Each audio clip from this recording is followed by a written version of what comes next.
Hello friends, আজকে তোমাদের সামনে নতুন আরেকটা ভিডিও নিয়ে উপস্থিত হয়েছি। আজকে যে বিষয়টা নিয়ে আলোচনা করব সেটা হচ্ছে আইটেম নাম্বার হচ্ছে AJ 12 ভোল্ট 400 ওয়াট,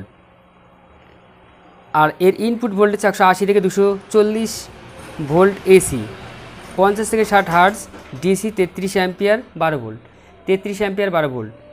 এবার আমরা যদি এটাকে দেখি,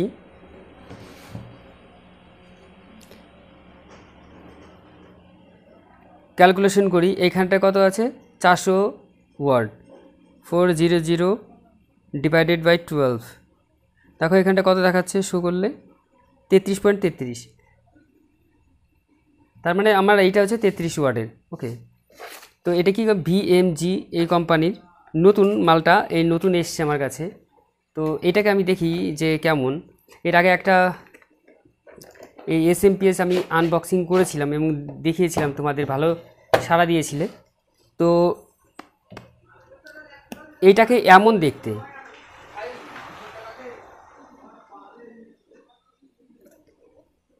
এবার এইখানটা একটা কথা ব্যবহার আছে যে LED raindrop power supply, raindrop power supply, এই কারণে কথা বলা আছে। আমি যদি এটাকে এইভাবে মাউন্ট করে দিই, তাহলে এইখান দিয়ে যদি বৃষ্টির জল আসে তাহলে এইটাকে কভার করে এইখান দিয়ে পড়ে চলে যাবে, বাট কোনো রকম অসুবিধা হবে না। মানে ইনডোর না, আউটডোরে যদি আমরা এটাকে ব্যবহার করি তাহলে কোনো রকম অসুবিধা হওয়ার কথা নয়, এরা বলে দিয়েছে। বাট কে এই সমস্ত বিষয় নিয়ে রিস্ক নিতে চায়? কেউ নিতে চায় না। তো তাই জন্য আমি এটা বলবো যে সবসময়ের জন্য সেফলি ব্যবহার করা উচিত এইটাকে। তো এটাকে দেখো, এখানটায় আরেকটা জিনিস লক্ষ্য করো, এদের যে ওয়েবসাইট, এই ওয়েবসাইট থেকেও তোমরা এটাকে নিয়ে নিতে পারো, www.bis.gov.in। এবার দেখো এইখানটায় যে অপশানগুলো দেওয়া রয়েছে, লাইন ইন, লাইন, আর হচ্ছে নিউট্রাল, আর এটা হচ্ছে গ্রাউন্ড বা earthing, minus volt, minus volt, minus volt তিনটে, plus volt, plus volt, plus volt. ঠিক আছে, এবার এটাকে অ্যাটাচ করার জন্য এটাকে ভালো সুন্দর একটা এরকম আস্তে করে পুশ করো। দেখো এই কানেক্টর বক্স পাওয়া গেছে। এবার এই কানেক্টর বক্সগুলোর মধ্যে তুমি তোমার ইচ্ছা মতো অ্যাটাচ করতে পারো। তাহলে এখানে যে লাইন, এইটা হচ্ছে লাইনের তার, এটা হচ্ছে নিউট্রালের, আর এইটা হচ্ছে গ্রাউন্ডের তার। এইটা 1 2 3, এই তিনটে হচ্ছে নেগেটিভ ভোল্টেজ, 1 2 3 হচ্ছে পজিটিভ ভোল্টেজ। ওকে, চলো কানেকশন করি, তারপর দেখি।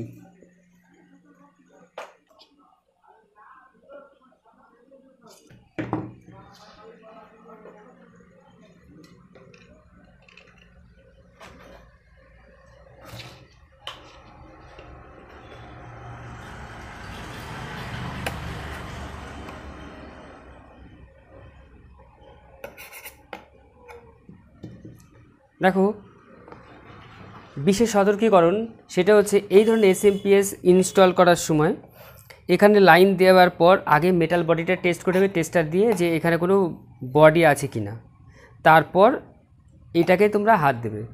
অনেক সময় হতে পারে ম্যানুফ্যাকচারিং প্রবলেম বা ডিফেক্টের জন্য এরকম হতে পারে বডি শর্ট। তা আমি এটাকে পাওয়ার দিয়ে দিচ্ছি।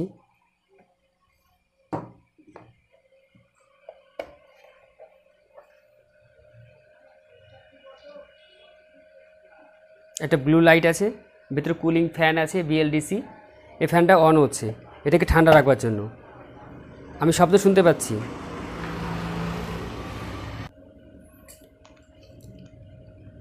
যেহেতু এটা 12 ভোল্ট, তাই জন্য আমি এখানে 20 রেঞ্জ মাল্টিমিটার সেট করে দিয়েছি।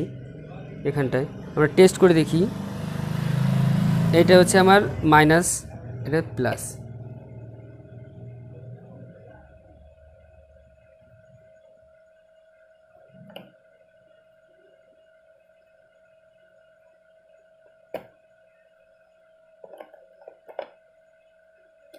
তার মানে ভোল্টেজ ঠিক আছে।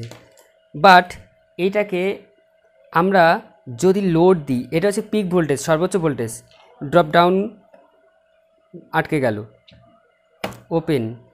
তো এইটাকে যদি আমরা বেশি লোড দিই তাহলে দেখা যাবে যে এর ভোল্টেজটা অনেকটাই কমে গেছে।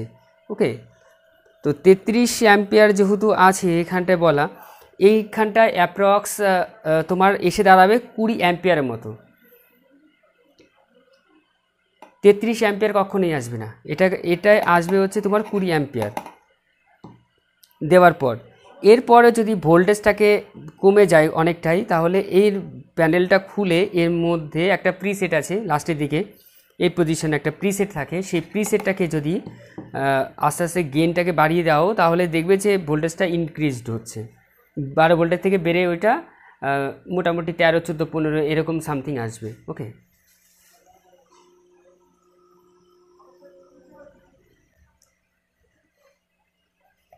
যেহেতু আগের ভিডিওতে আমি এই এসএমপিএসের লোড দিয়ে চেক করেছিলাম, তো সেই জন্য আর এটাকে চেক করে দেখলাম না আমরা। তো তোমরা যদি চাও তাহলে এটা নিয়ে নিতে পারো।